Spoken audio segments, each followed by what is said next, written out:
I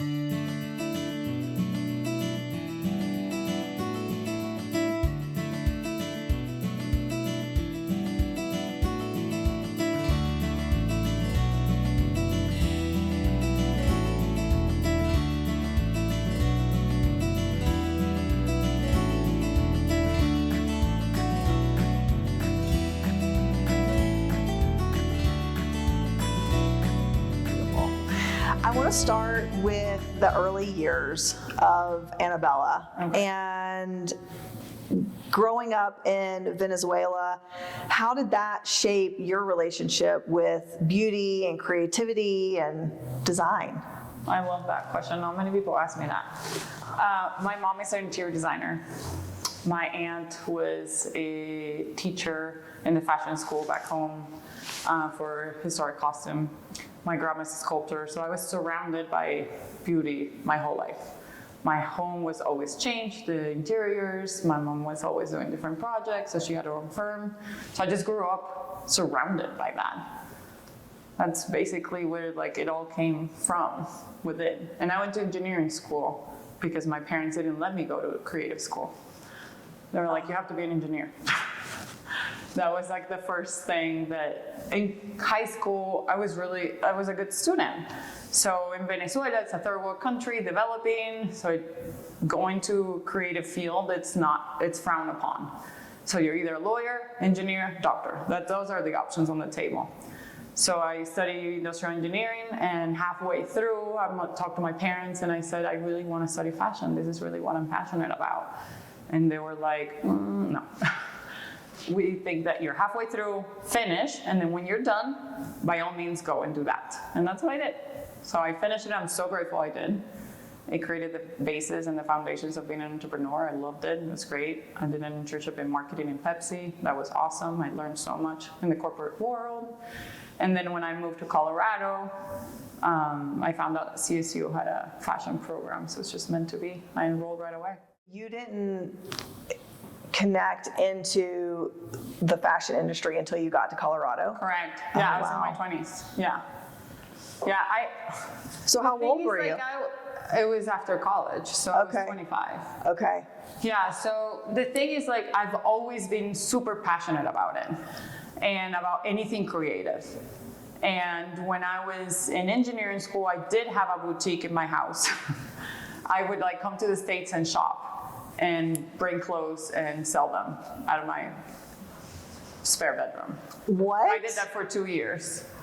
And my friends would always call me and ask me, it's what should I wear? We had events, social life in Venezuela, it's surrounded by incredible events, big parties, people dress up.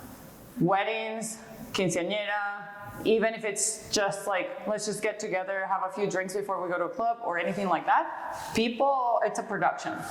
So getting dressed is a big deal back home from a young age. You don't go anywhere unless you're put together. So that was just inherited with cultural. That's how I grew up. We always looked good, put together. When I moved to the States, it was a big shock. I'm like, wait, because it's warm, you all wear flip-flops now? But I also learned to love that because it's each culture will develop what they think is cool in their own way. And I think it's just different. It's not better or worse, it's just different. Do you remember a specific outfit or dress or a moment when you really connected with the beauty of style and fashion? This is gonna sound crazy, but in Venezuela, part of all of this event going happens from a very young age. So every family has 1 or 2, 3 seamstresses that we all use within the family. That's your trusted seamstress. So since I was a little kid, I had custom pieces made my whole life. For every wedding that my cousins got married or a good friend in the family, flower girls in Venezuela is not a flower girl. It's the flower girls. So there's 6 kids in the wedding party, and then the bridesmaids. And the maid of honor wears an incredible gown that doesn't match the colors of everybody else, and the mother of the bride. So weddings were kind of the highlight of all of this from a very young age. So since I was little and I was in every bridal party of all my family members, I had my dresses custom made. Then it became like when you become a teen, you start going to quinceañera parties, and they are next level. They're like a wedding. And for those, I got custom made dresses to attend as a guest, not even for my own. So that was just like always, we were at the drawing table with the seamstress, looking at magazines with my mom. I love this, shopping fabric stores there are awesome.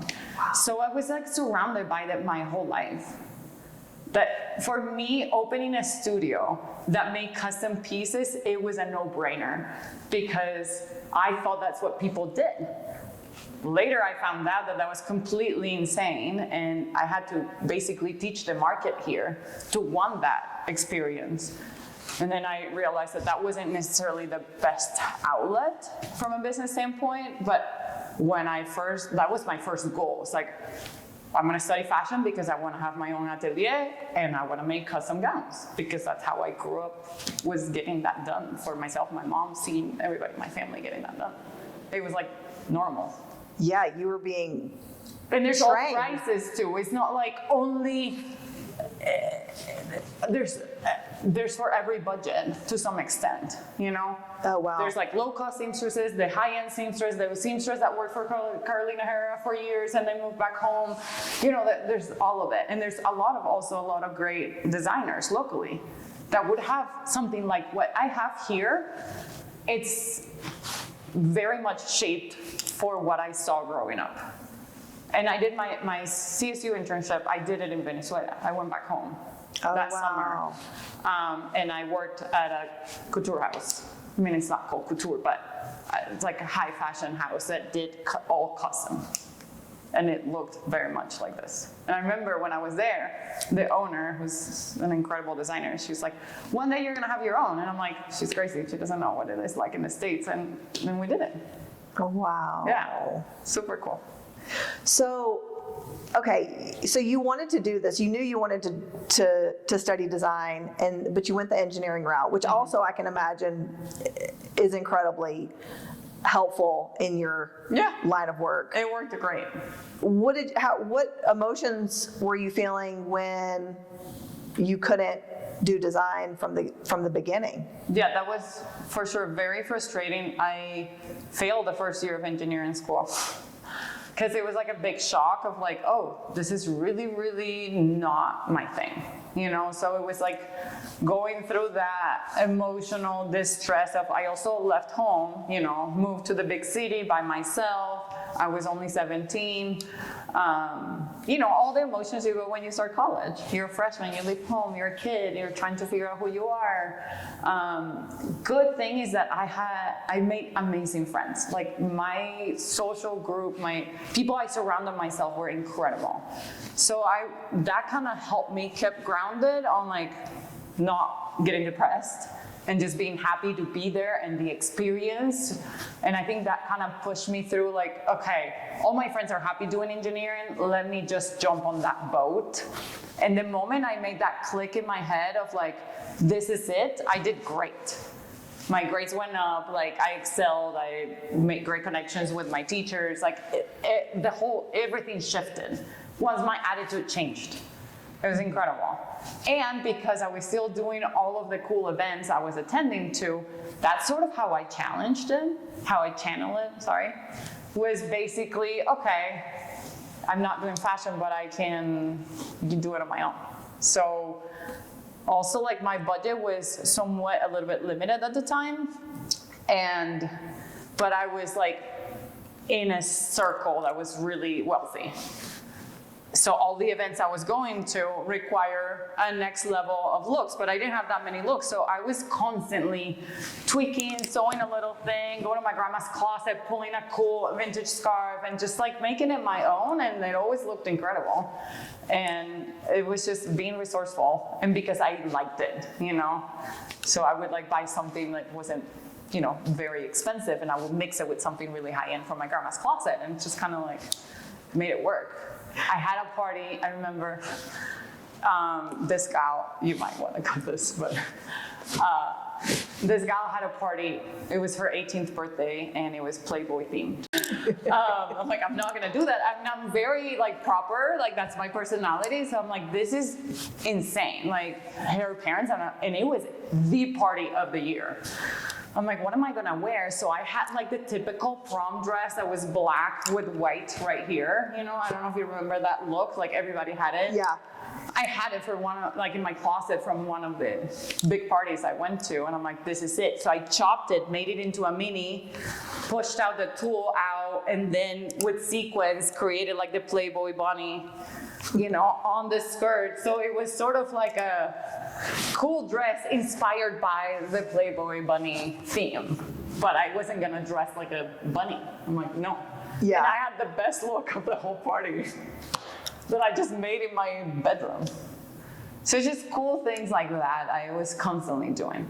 Yeah. It's fun. Do you still do that for yourself now? Yeah. Yeah. All the time. Yeah. Yeah, and for my kids. Yeah, I love that. Yeah. And not necessarily, I don't make costumes like my kids wear Halloween costumes from Amazon. Yeah. I don't make their costumes. It's like, you can't afford myself. You can afford your mom. But yeah, we're always like tweaking things. I love that. Yeah. I can never just wear it the way it came. It drives me crazy. Mm-hmm. So it's just, Oh, I love that. how it is. When did you first realize that clothing could change the way you feel? Honestly, I don't think I ever put the two and two together. Like it would be a lie if I tell you, oh, this one day. The clothing was always part of my everyday. Like it was always important to me to look the part that I wanted to look. So it was just part of my personality forever. It wasn't until probably a few years ago when I started having like more deep, mature conversations with other designers and other people, and like learning more about the psychology behind clothing.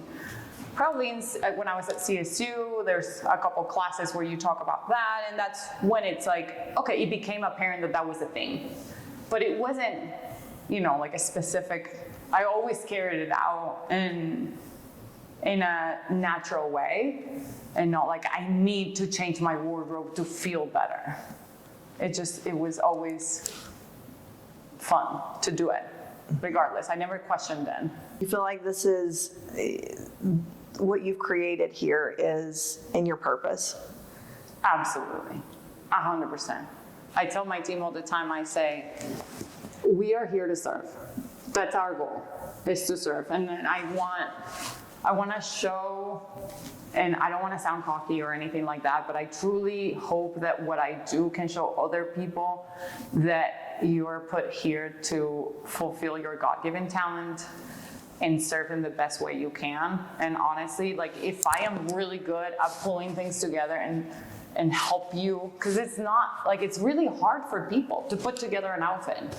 It's not a given. And it's challenging and it's frustrating. Most people that come through these doors are frustrated. All my clients are they're planning the most important day of their lives, right? They're planning their wedding. And then the moms and the mothers of the grooms, they're so stressed on what they're gonna wear.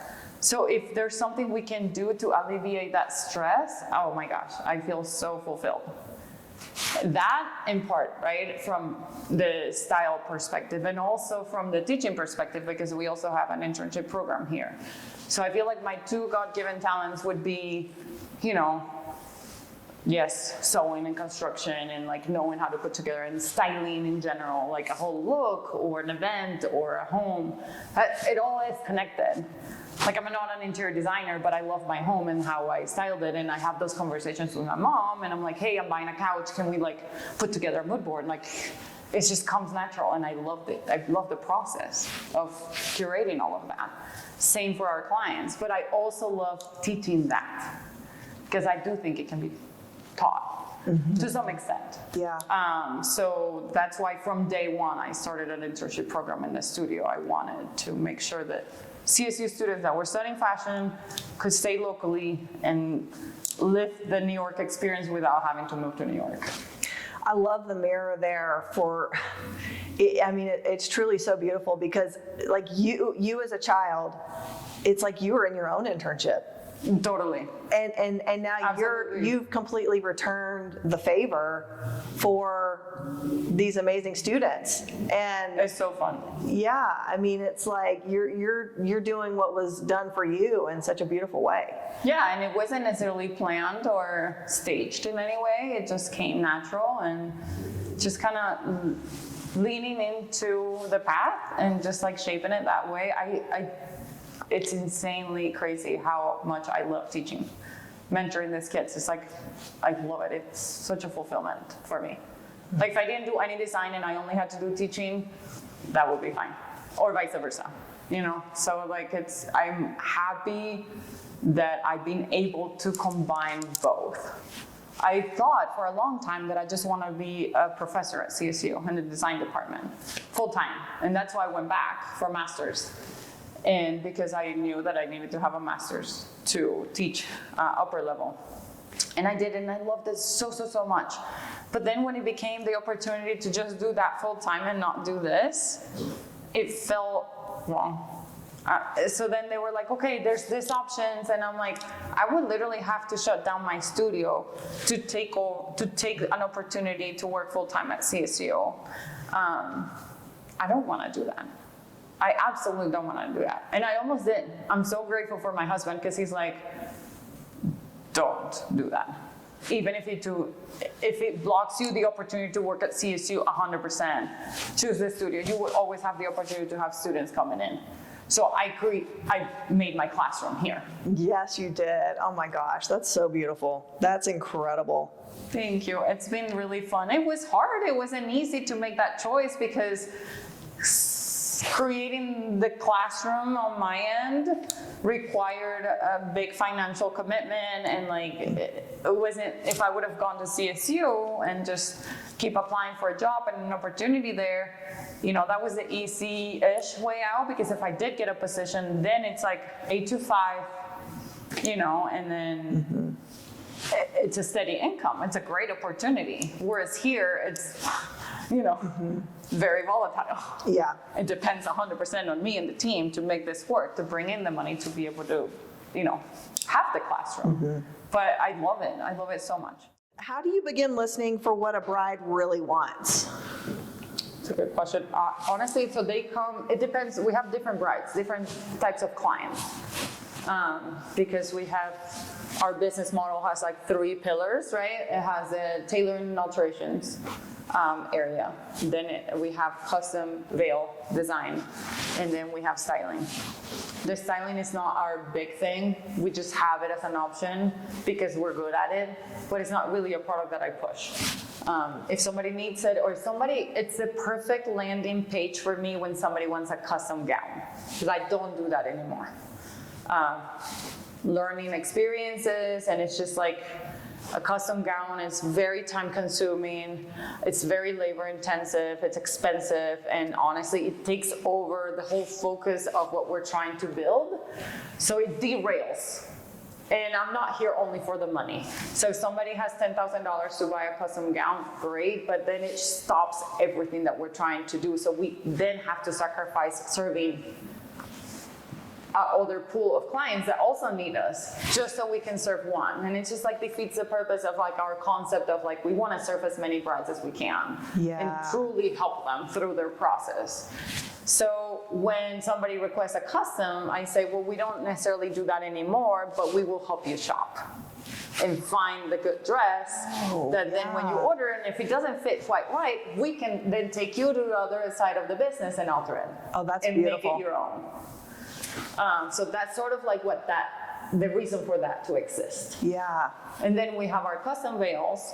Those are more high-end brides that really want something extra, like very special, something that no one else has, something that also carries meaning, and they want to create an heirloom piece that maybe there's multiple sisters in a family, so they want to have like that one piece that they all share, or a bride that wants to repurpose the lace of her mom's dress or her grandmother's dress. That's the custom veil product. So it all starts with a conversation, right? It's like what do you need from me? And then we place them in the proper channel of what we offer. The brides that come to us through alterations, they already bought a dress they wanted, right? And then the dress, they go pick it up and it never fits. These dresses are ready to wear, but they're made to order. So you go, the journey of a bride is like you go to the bridal salon, you pick the dress you want, they measure you, they order it, 5 months later your dress shows up. You go try it on, doesn't fit. Because it's either, they have to measure you and they have to go with the largest part of your body. So if you have big hips, then the dress is gonna be very big here. Okay. If it's the other way, like wherever your biggest measurement is, that's the size they're gonna go with. So everything else needs to be adapted to you. We do have a lot of clients that it fits great, but they need a hem or put in a bustle, a way to pick up their train. So at the end of the day, I would say 99% of the dresses that are sold need to be altered. It's another step in the process. So when they come here for alterations, and then it's like, I have them put on their dress and I have them talk first. I'm never going to be like, oh, it needs to be done, da, da, da, da. No. Because I have no idea how they feel on the gown. So the first thing I say, it's like, okay, you look beautiful, because they all do. And whatever they chose, even if it's not my style, it's what they wanted. So it's their voice. And I'm like, okay, talk to me. What don't you like about this? Or what are the areas in your dress that you would like to change? That's how the conversation starts. It's them telling me the areas that they want us to change. And then it evolves, right? So then I start pitching suggestions on what is the path with least resistance, because I am pro less is more, especially when it comes to alterations. Tailoring is tricky because we're basically deconstructing and building again. And it's a risk, right? You're risking your dress getting damaged in the process. We're very crafted, we're like very skilled, and we do a really, really good job. I'm very proud of the work we do here, but at the same time, I cannot acknowledge the fact that it is a risk. There's beading that can fall out, or if they gain weight or lose weight. It's like, it's this complex process. So I try to always do the least amount of alterations possible. And they laugh because I say, I know this is how we make money, but I want you to be fulfilled with the least amount of alterations needed. Like, my job is not to sell you alterations. My job is to make sure your dress fits you well. So we're gonna do what really needs to be done. Some people will come here and like, no, I want it to be like cinched in. And I'm like, you won't be able to eat. It's your wedding day. You need to be able to be comfortable and hug people and sit down and dance and have fun. So like, a super tight dress is just not realistic. So that's my sort of how the process goes. It's just with the conversation. How much of your work comes from technical skill versus intuition? It's a very good question. I honestly think it started a lot with intuition, because when I first started doing this, I was like, let's just do it. And people will come to me like, do you know how to do this? Yeah. And then I will YouTube it or call a professor at CSU and practice on my own stuff. Like, I'm always being a yes, kind of like, sure, I can get it done, and figured it out.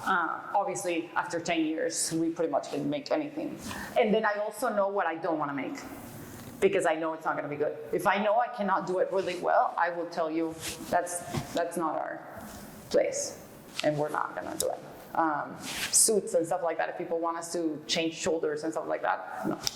Because I'm not an expert at that. Other people are. So go find your expert. I really believe in mixing your skill with intuition, and your intuition is not just like what needs to be done, but also knowing what you are capable of. If you cannot deliver something that's gonna be good, it's not fair for the client. Is creativity a spiritual experience for you? What do you mean? Do you feel like you're being guided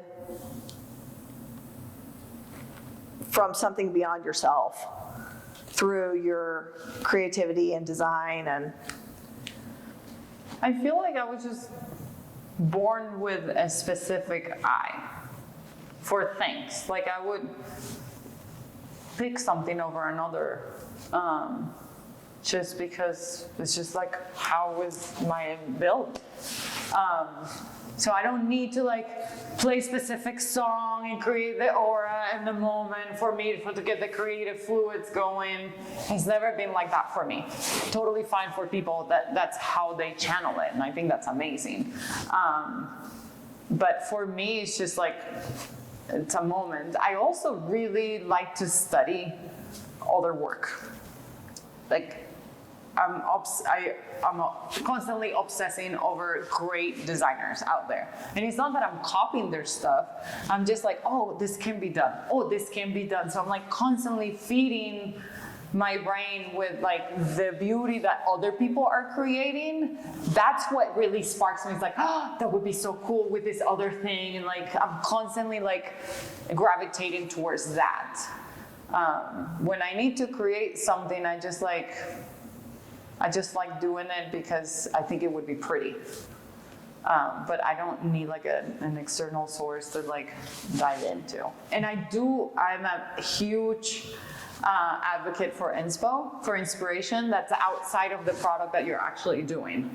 Yeah. So when I'm doing a custom veil, I'd like to put together a whole mood board for the client, and the mood board rarely has a veil in it. It has like, how I would picture that veil in that moment. So it's more like color and flowers and like architecture and like a cool table setting and like the whole overall mood of what that piece is going to be part of. It's not just like a bunch of different veils. No, that's a catalog. For me, it's just more like, what is this place gonna look like? What's the moment gonna look like where this is gonna be living in? That's how I like to put it together with everything. Even with my own closet. I love that. That's, just bringing in so many different avenues of inspiration into. Yeah, it was crazy The because I creation. had a brand for a while, and we could only go to purchase materials once a year or every 2 years. So we would buy a lot of fabric that we loved, without knowing. So it never started with like, this is the inspiration, now we're gonna make the designs, now we're gonna go find the fabric to match this thing. That was never the process. For some designer houses, that's how it is. For us, that wasn't how we did it. It was like, let's go shopping and see what it's cool. Then we will buy the materials. Then we will lay the materials on the thing. Then we will piece them together and decide the color story based on the materials we bought. And then we had a lot of materials. So then we would, okay, let's do a color story. Let's do 5 color stories. Those are going to be our next 5 collections. And then based on the color story, then we build the story of the event and the imagery and the architecture based on that. So we did like one collection that I can remember that I loved was all inspired by like English libraries. Just because the color story, that's what, like I saw it, I'm like, oh, this was such a rich browns and burgundies, and it had a lot of wool, and I'm like, this is such an English old library, and so then that's how we build a mood board. So it's sort of like, there's not one linear perfect process on how to do it. There's multiple, and that's what worked for us. I think that to me does feel spiritual, because it feels like you're so in your purpose, you're so in the flow of your creativity through the process that you're just really just living in your beauty and letting the spiritual nature we were letting the moment speak. Yeah. 100%. So Yeah. it was very like, okay, and I do the same with veils. Like I buy fabrics all the time. I'm like constantly fabric shopping for laces. So we just have them here. Yeah. So it's not like, or if there's a specific bride that wants something specific, then we do sourcing for them as well. So then we're like looking for different laces and pitching. It's like, okay, what do you think? How do you balance timelessness with the bride's individuality? Yeah, it's just, that's something that I'm like a stickler for. I constantly tell them, it's like, just remember, but the thing is like, okay, it depends for me, because a lot of my brides, the grand majority, are coming with already their gown. So there's absolutely nothing I can do if their dress is trendy. I can coach them through their look, what makeup, what hair, the shoe if they haven't bought a shoe. But if they already have the dress, it's a little bit harder if the dress is not a timeless piece. Honestly, I feel like lately, that is a thing. So a lot of brides are leaning into the timeless look. Oh, wow. Which is great. But for me, my statement is always like, would you love this dress in 20 years? Because you're not hiring a photographer for the day of your wedding, you're hiring somebody to document your memories. Like, this is a big deal. This is legacy. Like, your children would look through your wedding album and enjoy it. So would you like to look at those photos in 20 years with your kids? To me, that's how I have to lead the conversation. It's like, okay, let's make choices based on what you think, what was I thinking? Or would you be like, oh, I love it. I still love my wedding dress. And it's hanging here. And I'm like, I look at it every day because I love it. And I would wear it again if I got married today. Or something very similar. Because I honored me. And that's what I tell the brides all the time. And also the moms that haven't shopped, they come here with their daughter, but they haven't bought their dress. They're like, I just don't know what to wear. You need to wear something that you feel confident in and that you feel yourself. Even though you're not usually in a gown and all of those things, is the color speak to you? Does the silhouette something that gives you confidence? I think that's already a really good point. If it were up to you, would they come here first before they began the process at all? Absolutely, yes. Yeah. Does that happen often? No, it's happened a couple times. Yeah. But very rarely. Yeah. That's not, our business model is not set like that yet. And honestly, it could be really cool if that's how we pushed it, but locally, I don't believe that there's a budget to hire stylists pre-wedding shopping. Mm-hmm. So our alterations brides have to be locally. I have to fit you in person. I can't do this remotely. So from a sustainable standpoint of a successful business, there's not enough women in Fort Collins getting married in Northern Colorado that have the need or want to invest into a styling service pre-wedding shopping. It's just not reality, not feasible. Yeah. From a business standpoint, even though it would be awesome. And 3 words chosen for you that define your style. And you can go to all of your shopping appointments with a mood board and your 3 words. Also, the stylist at the store would be so grateful. Yeah. To help them guide, it helps them help you. Because they're very knowledgeable, they're awesome. But if you come in and you have no clue, then they're starting from scratch. But if you come in prepared and you're like, this is what my event looks like. Here's a mood board, because we do a mood board of the event. We do a mood board of the hair makeup, and we do a mood board of the dress and the look, the overall look. Wow. So if you came with 3 mood boards to your bridal appointment, they're like, and these are my 3 words, sophisticated, timeless, modern, then they can pull. The appointment will go way faster. Mm-hmm. You'll be less frustrated. And then you'll be also 100% sure that you picked the right dress. Yeah. That would be ideal. What makes a garment beautiful beyond how it looks? The person, 100%. I would say that the grand majority of dresses that come through the door are not necessarily what I would pick for me. But they all look so pretty. You can tell. They shine when they put on their dress because they love it. And that's all that matters. It has nothing to do with me. I'm not the one getting married. They put on their dress and they're like, oh, I love it so much. That already, it's hell yes. This dress is perfect. It doesn't matter if it's trendy, timeless, sheer, beading, who cares? She's happy. And that's what makes any outfit work. It's the person in it, 100%. And I imagine that's the same for what makes a veil feel alive. Same. Yeah. As the bride, absolutely. Yeah, and I would say the veil makes it look. It completes the bridal look. You can get married without a veil, sure. But if you put a veil on, people will go, wow. And you want a wow moment on your wedding day. So I'm always like, did you get a veil? No, I don't know if I want to wear one. You have to wear one, I'm sorry. I love that. Is it one day of your life that you can go all in? I would say, yeah, the person makes the gown work, but the veil makes the whole look.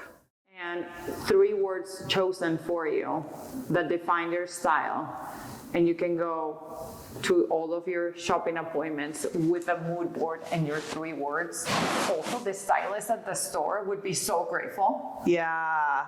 To help them guide, like it helps them help you, because they're very knowledgeable, they're awesome. But if you come in and you have no clue, then they're starting from scratch. But if you come in prepared and you're like, this is what my event looks like, here's a mood board, because we do a mood board of the event. We do a mood board of the hair makeup, and we do a mood board of the dress and the look, the overall look. Wow. So if you came with 3 mood boards to your bridal appointment, they're like, and these are my 3 words, sophisticated, timeless, modern, then they can pull. The appointment will go way faster.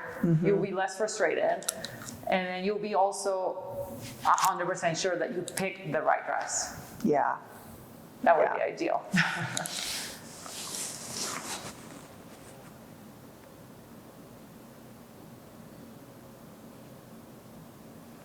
What makes a garment beautiful beyond how it looks? The person, 100%.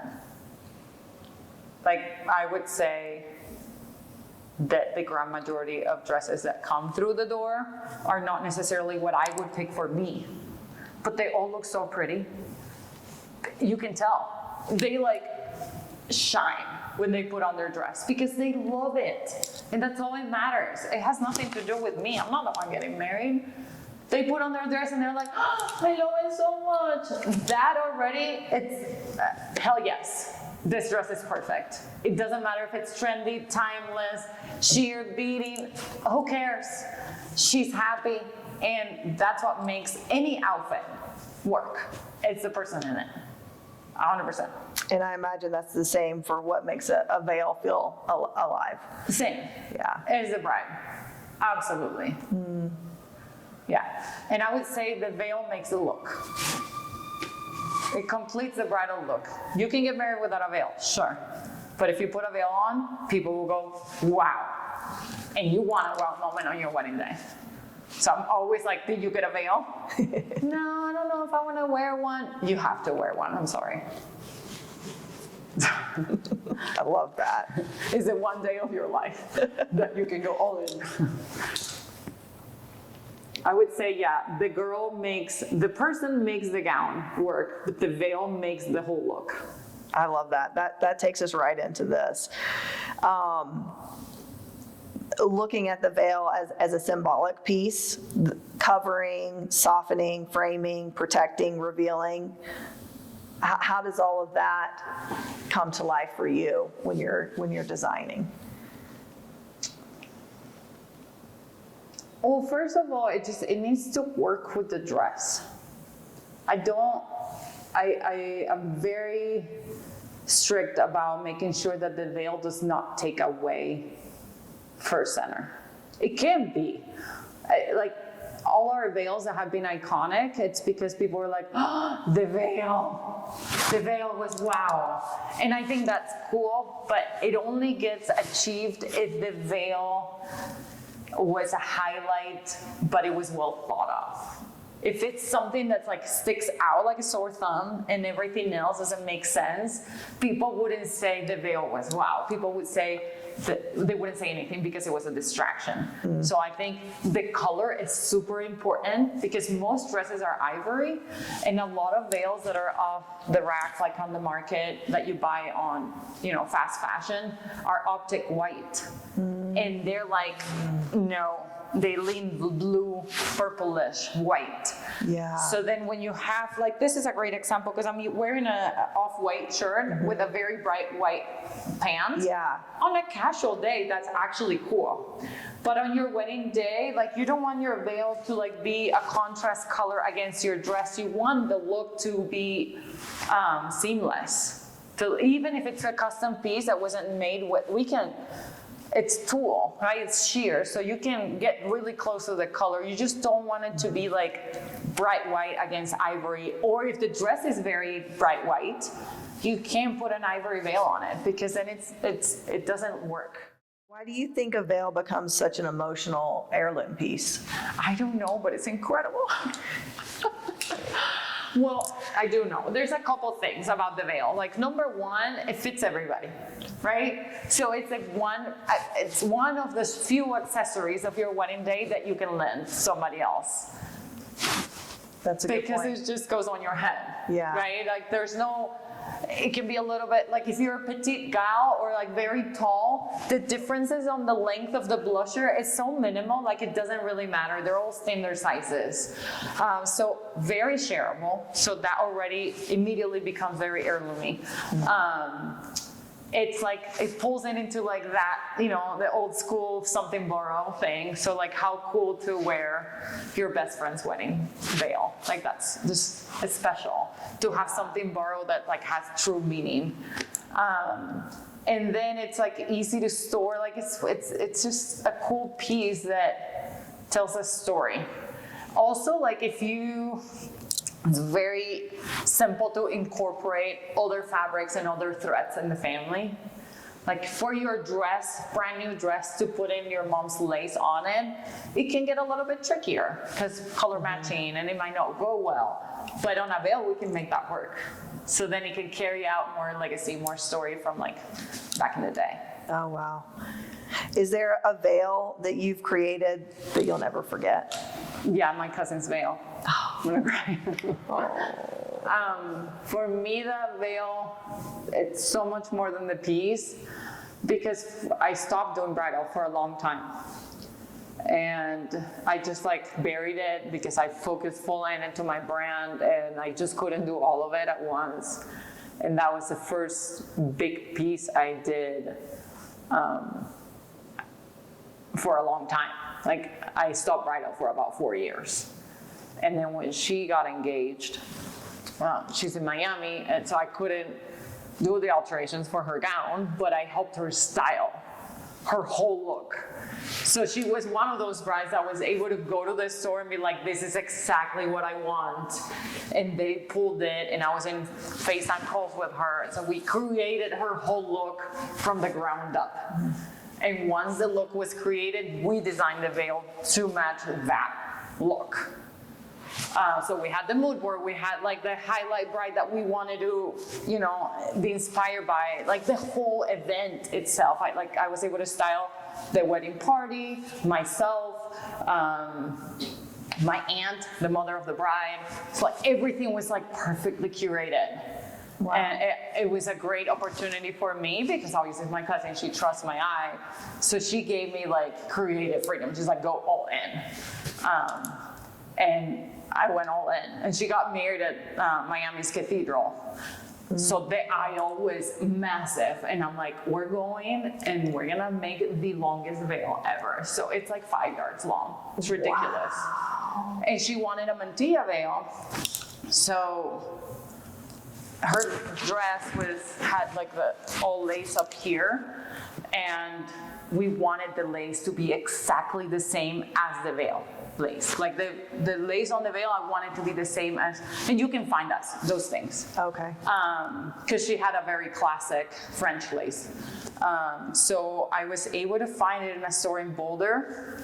They were awesome. I called them like, this is exactly what I'm looking for. I can find it anywhere. I'm about to settle for this lace I found in New York, but I just like, we're just so disappointed. We need this. I sent them a picture of the dress, and they went to market during those weeks. And the gal called me from New York and said, I'm at market, I found the lace. It's exactly the same. How much do you want? Oh my gosh. Yeah. Wow. So I would always be grateful to Elfried's in Boulder because they went above and beyond. Like they sourced the lace for me, got it, shipped it, and when I got it, I couldn't believe it. And now that veil, well, it's literally all over our website because I'm so proud of that piece, but also because I curated and like I styled the whole look with my cousin. Like it's very me, it's very AP. Her whole look, it's 100% AP. It's timeless, it's classic, it's elegant, it's sophisticated. It's all the things that represent our brand. So I was able to like use all of photography to create our DNA. Oh, wow. So, which was like our next step. Yeah. Oh, Like our rebranding happened after her wedding. oh, really? Yeah. So that, It wasn't necessarily done intentional. It was kind of like, it just happened and it was perfect. I think creating all of that turned the spark again inside of me. So that's why I got emotional, because it's like, it reminded me of what we were capable of as a design company. It reminded me of like all the things I truly enjoyed. For a long time, I was so frustrated with my design journey. And that just like brought it all back up. Mm-hmm. And that's when I'm like completely sat down and like rethought my business model all over again. and how long ago was that? She got married in 22, so that was 4 years ago. Oh, wow. It was just when we moved to the studio here in Yeah. town. Yeah. Wow, what a gift. And then her best friend got married in January and wore it. Wow. Yeah. And the photographer that shot that wedding was the photographer I wanted for my wedding 20 years ago, but it was like the it photographer back then, and it was so expensive. I love my photographer. I ended up hiring the guy that used to be his assistant that he mentored and became also amazing. And then the photographer that photographed my cousin's wedding was the assistant of the assistant. So like these three guys that have created like this legacy of incredible branding of wedding photography have shot all of my cousins and myself. So it's so cool, like and then the it guy photographed the veil in January. So I have all these images, not of my wedding, but of my product, of our design, and they're so pretty. Oh, that's so beautiful. Yeah, so Wow. cool. So cool. Wow, and just what a foundation to the brand too. Exactly. Like, I don't even know how to explain to people how this is like the coolest thing. Like, people probably don't understand like the meaning behind all of this for me. Yeah, and to always be able to return to that story. Yeah, exactly. Yeah. So cool. So we'll see who wears it next. What has craftsmanship taught you? Patience. Patience. And take your time. Like, nothing rushed looks good. So that's like my main thing here in the studio. It's like, be patient, it's gonna come together, and steady. Slow and steady creates beautiful work. So we're not here to speed. Like, do it slow, it's gonna be done well. What do you wish more people knew about you? Oh, I had this conversation with my husband this morning about like how important it is as you start building up your life, the life that you've been picturing, and to learn how to be more reserved. And I'm like, but that's so hard because I'm an open book. But I do think it's important to let people in on the parts that you think could make an impact. And yeah, I think, I love that this opportunity to just say that there's no one linear way, right, of getting to a specific place. I was so frustrated for so long because I thought I wanted a corporate career. But at the time it made sense to want that, and that's what I wanted so bad for so long, and choosing to stay home with my kids was the best decision of my life, but at the same time it was very hard to navigate that. To like, people think, oh, this is so perfect, like her life is so perfect, and it's like, no, it's not. It was really difficult I was very privileged that I was able to do that, and I loved it. But I struggled inside heavily because I was like, oh my gosh, In Spanish, there's a saying that la casa embrutece, like being home makes you dumber. And there's nothing more farther from the truth. But at the same time, that's how I felt, right? It's like, oh, I'm just taking care of my kids. Without knowing at the time, I didn't have the maturity at the time to know that that was actually the best job. Yeah. And the most important work. I'm grateful that I was able to start creating that beauty that I needed from home. AP started in my basement, and I was in my basement for 6 years, and it was great because it allowed me to just go downstairs during nap time and do a little bit. And I'm glad I did it, because AP is what it is today because I did that 10 years ago. If I would have started from scratch when Clary, my youngest, went to kindergarten, and I finally had all the hours in the morning to do something, I would be at the beginning. And that's totally fine if that's you, and then that's, that's where you can start. Start anytime, anywhere, with whatever you got. One camera, one needle. I started AP with my home machine. I had a Singer from Joann's that was $200. That's how I started. And with that machine, I made a mother of the bride dress, 3 wedding gowns, 6 bridesmaids dresses, ropes, flower girl dresses. I made so much with that little machine in a tiny little room in my basement. And then we switched from that basement room to the guest room. And I had to put the comfortable guest room where my parents would stay when they visit into the tiny room. And then we expanded, and we thought we made it in life. We have the big room now, we have more. And then cousin lent me her sewing machine that was better than mine, but still home machine. So now we had 2, still home machines. And then that year that, my husband saw, like, okay, she's for real. She's like really doing this, even from our dining room table. So he got me for Mother's Day that year, my first Juki, my first industrial machine. Wow. It was my Mother's Day gift. So I think also having a partner that believes on what you want to build, it's big. Yes, I was sacrificing my corporate life for being at home, but I'm so glad I did that. I'm like so grateful for that. But it wasn't easy to do that. Even to this day, I would like sometimes be like, because some of my friends are like big shot executives, and I love that for them. And I'm like, that definition of success, right? That we're like created for ourselves. So I'm making peace with it now. Yeah. But it took a minute. Yeah, it's when we moved to Colorado, I had a period of time where I was doing photography and at home with the kids. And it's also hard to, for someone who loves so much what they do. Yeah. Which sounds exactly like the situation you were in. You loved the work you were creating, and of course you love your kids. Yeah. But it also creates a challenge of like prying yourself away from the work. Yeah, I felt like they were taking away that from me, which is obviously not fair. I chose to have them. Yeah, yeah. It's like motherhood is taking away my capability of have a big corporate job or to be a successful entrepreneur. What I didn't know at the time is that it was teaching me to be a better entrepreneur, to be a better mom, a better partner, a better human. But yeah, when you're in your 20s, that's not really how you see it. And also when you're like deep in it, it's really hard to see it when you're like struggling through it, because like you have all of this wants, and now it's like, well, I'm here and I love it, but I still prioritize. Like that taught me to always prioritize what was like, what's the most important thing for you, whatever that is. For each individual, for each person is different. Then build your life based on that, not the other way around. And like finding like little small times of your life to put the priority. No. Here's the priority.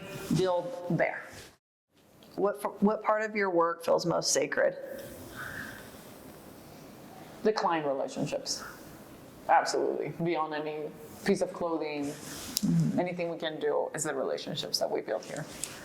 I wouldn't take that for granted ever. The trust that people put on us, like it's a wedding dress. They're veiled, like also they're vulnerable. It's a big deal. And the meetings, like people don't really understand what happens in that fitting room, but like it's the most raw moment for the mom-daughter, it's tricky. Those relationships are complicated. I'm right there, and they're letting me witness that. And sometimes it's not pretty, and I have to be an advocate for both, or know when to step out, let them figure it out, know to come back in, know when to lighten the room. And then it's interesting because I don't see them again. Like they come, we see them 3 times, and then they're gone. But like I really think we create a cool bond because I'm right there on their body. Yeah. On day 1, hi, nice to meet you. Let me touch your boobs. It's like I am gonna see you in the most important piece of garment, the most expensive you've ever bought, the one that has the most meaning for you. So it's personal. It's very personal. Some have anxiety. Some are super sweaty. Some don't like how it's turning out. Like it's stressful. It's a very, very vulnerable moment. So I would never take that for granted, the trust that they put on us. How do you play and relax? I love skiing. I love skiing. I also live in a farm 30 minutes from town. So when I leave town, we get home and we enjoy our porch and just kind of hang out. And that's that. I love hosting, setting the table and having so many people at my house. That's my form of enjoyment. It's just hanging out with family and friends. Going to Miami, big time. That's my favorite thing in the world. With my family, my great friends from college live there. So that's a big part of me and big part of my next chapter. I want to live there eventually. Okay. Like in both places. Yeah. So yeah, that's how I play. Just partying. And is that how you recharge also from just holding the emotion of brides and their moms? Being at home. I love my house so much. So on the weekend, if it's a Saturday, don't invite me. I'm not coming. Come. Like bring a bottle of wine, or we have wine all the time, and just come and hang out at the patio. And if it's a winter time, we'll just hang out in the living room and just come to the house. That's my form of happy. It's just hanging out with my friends. Mm-hmm. Yeah. I'm not your workout girl. That's not me. But I do love skiing. That's the thing. Do you have alone time for yourself each day or No. each week? Absolutely. Very minimal amount of alone time. During the school year, I have about half an hour where I arrived here in the office. And between arriving, parking, and getting here, and my first client, I start at 9 a.m. and the team shows up around 9 a.m. So I drop off my kids at 8, and then between 8 and 9 is my alone time. But most of the time I call my mom. Oh. So we have a 1-hour chat. So no, I don't have alone time. What's your favorite time of the day? Sunset. Do you have a favorite object, textile, or garment in your own life? I have a few that I love. I love my grandma's scarves. They're cool. They're old Hermes scarves that I'm like, they're so cool. Plus, that was like a big part of it, being in engineering school, is that I went to college in the capital, in the city, and my hometown was 2 hours away. So I was still close to home, but I wasn't home. So Venezuela is tiny, it's like smaller than Texas. So it's not like you move across the country. No, you move 2 hours away. But it was still moving. But I lived at my grandma's house in her basement. I was always in a basement, really. So her basement was super cool. It had a courtyard. So it didn't feel like enclosed. Like we had a lot of natural light there. And 2 of my best friends from high school lived with me too. So she rented the whole space to me and my 2 friends. And it was awesome. And she's was an artist, and so the basement was divided in half. So half of it was her art studio. Oh, wow. Full of paint and sculptures, and it was a beautiful disaster, full of creativity. So she taught me how to paint, and I always had like that cool outlet to just go and hang out and talk to her. And she's like covered in paint all day in her overalls. And yeah, anything that can connect me back to her, it's important to me. Like this is that. It's she's just an incredible woman. Like she traveled the world and made sculptures up until she was in her 80s. Wow. So having that was a gift for sure. Yeah. Yeah. And through my engineering years that were so practical and like in the box, I had that creative outlet right there next to me. So that was really cool. So anything that I owned that was hers is pretty special. Mm-hmm. It's cool. When do you feel most like yourself? When I'm speaking Spanish. I speak Spanish multiple times a day because that's the people I call. Yeah. To be on a phone call with, like, because I have a 30-minute drive home every day. So if I'm with my kids in the car, of course, we chat together. But if I'm by myself, that's my alone time. It's my drive home or drive here. What do you want to say to them that when they watch the video? To my kids? To the people that you call in Spanish. Oh, que los amo. No, it's just, yeah, being with Venezuelans. It's my cable to Earth. Yeah. It's my connection to Earth. And I think that's being in the bridal space, it's also why I gravitate towards it's because the American culture is so, I don't know how to describe that, but not in an offensive way, but we're very simple. Like there were like paper plates, hot dogs, hamburgers, flip-flops, super chill. And everything back home is elaborate. It's a production. Yeah. So it's hard for me. Like I've been here for 17 years. So like I have adapted to that. But that's how I like recharge. It's with that atmosphere. Is your mom still in Venezuela? Yeah. Yeah. How often do you go back? I haven't been back in 13 years. Oh, wow.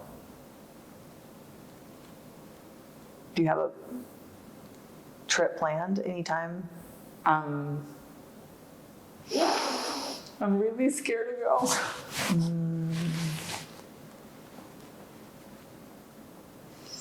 Yeah. I don't feel safe going. Yeah. So we won't go anytime soon. Yeah. Yeah. Yeah, I had a trip planned 2 years ago. I've had planned many trips in the last 13 years, and they've all been canceled. Yeah, for one reason or another. So we'll see. I have hopes that maybe in a year we could go, but I still don't feel comfortable. And is that why Miami is so? Yeah, Miami's home. Yeah. Yeah. Oh. In Miami, we eat Venezuelan food. Big part of my family's there. My friends from college, my kids are like immersed in the loud and the crazy and the completely obnoxious parties. Like it was this last weekend was my cousin's kids, two of my cousins that live there, both of their kids graduated in the same high school class, senior class. So in order to celebrate each individual party, one did a lunch and the other one did a dinner. So it was so cool because we went to both. And I mean, you see the pictures and everybody from Colorado was like, oh my gosh, what was that wedding you went to? I'm like, it's my niece's graduation party. Oh, cool. What's she major in? From high school. Menu, stationery, Yeah. the whole 9 yards, like spectacular. Wow. And like also at the same time, not just that, but the camaraderie and the family gathering, like we're all there and setting this up. So like at my cousin's house, she has events all the time because there's so many of us. So then there's always a baby shower, a birthday party, somebody's getting married. Like there's always something multiple times a year. So she has the beautiful vases. She has the contact to the, flower wholesaler. So, and we all know how to put together awesome like centerpieces, and like we just order the rentals and set it all up ourselves. So yes, it looks like a massive production that costs thousands of dollars. So yeah, it did cost money. It's not free. Yeah. But we did it ourselves. Like my cousin's wife does beautiful stationery. So she designs it. It's a graphic designer and has the whole setup to print it out. That's her business. Yeah. So that we all tap into that. So we always go like insanely next level because it's how we know how to do it. Because otherwise, what would we even do it? So that's Miami for me. Yeah. Miami is home. Is your mom able to come here? Yes. Yeah. Yeah. Good. What currently feels alive inside you? This building AP 100%. Yeah, I'm so excited for what we're doing here right now. Of course, my family, my kids. I love being a mom and a wife. I'm obsessed with being married. It's like my favorite thing in the whole wide world, and being a mom. But building AP right now, it's like, oh my gosh, this is insane fire inside. I'm so excited too. I'm really excited about the systems we have created.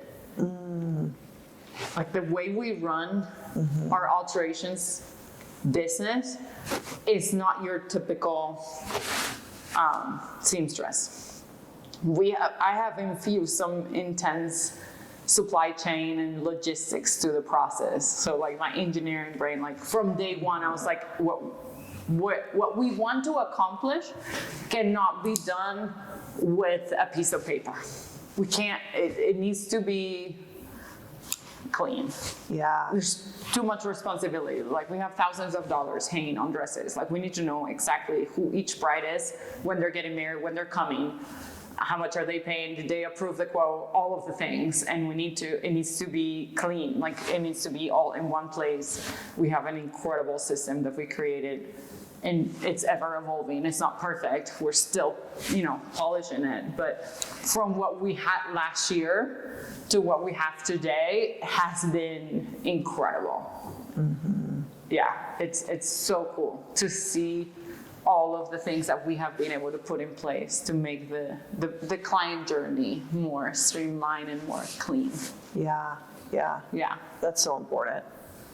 Yeah, it's a neat, like in order to grow, expanding the team, like being able to offer a job to a recently graduate from design school at CSU, to me, that was like the biggest highlight of last year. Not the amount of brides we served, yes, that was amazing. Not the money that was made, sure, that was great. To be like, hey, your internship just ended, do you want to stay? I can hire you. And they're like, what? Yes. So that, coolest thing ever. Where do you struggle within yourself? Oof. Balancing, like all the things that I want to do and accomplish, and like being patient, like wanting to, I've learned that a lot. Like that's, if anything my business has taught me, is that nothing happens overnight. Everything takes time. My husband and I were very planning oriented, and I love that. We're both engineers, so we understand that it takes planning and execution. He makes fun of me because I said everything that we have accomplished is because I manifested it in, and he's like, really? I'm like, yes. There's no accomplishment without manifestation, with the execution on par. But if you're just executing without a plan, you're just like in a rat race, which of course we are, but it feels much better when you're in the rat race knowing where you're heading. So struggle like making sure that what are those plans, and like we try to be like in 10-year brackets, and recently we just read a 10-year bracket point. So I think the last couple years have been a little bit hard, like fine-tuning what is it that the next 10-year looks like for us. So like pausing, taking the time to truly map out where it is that we want to go next, it's a challenge. So I think we're also extremely grateful to where we are right now. And more like maintenance mode at the moment. Where do you want to go in the next 10 years? I want to be a snowbird so bad. That's my ultimate goal. Yeah. I want to have a place in Miami, and I want to open an AP in Miami, and I already have it completely mapped out in my head. I would love to have multiple APs across the nation. I think what we're doing right here, this is just proof of concept that we can replicate it. It would be so cool to see it. I also love my team, and I love the capability that the studio has to teach other people. So if we could replicate this in other places and teach more people, wow, how powerful, and help more brides. And like, if what we do here, we could do it in other cities, it will feel incredible. Yeah. Beyond like the business opportunity of it, but to be able to be, I would say, 10-year goal, to be able to live in Miami a few months of the year and here, and have an AP there. And beyond that, grow enough wealth to become an angel investor for other APs. Like, I don't want the other APs to be mine, but I want to be able to help other designers open APs. I love that vision. That is beautiful. I know, the importance of the processes and procedures and how that goes into play to allow that dream to come to reality. Yeah, it's tricky. Like right now, my biggest struggle at this time is that I am my own ceiling, because I'm the only one right now at AP that fits brides. Yeah. So to train somebody to do what I do, it's very challenging for me. It's just being 100% honest. It's hard. Yeah. And I'm not sure I know how to do that. And I'm gonna have to figure it out very soon. Yeah. Because I can't take a break right now. Yeah. No. Well, I know you'll figure it out. We're gonna figure it out.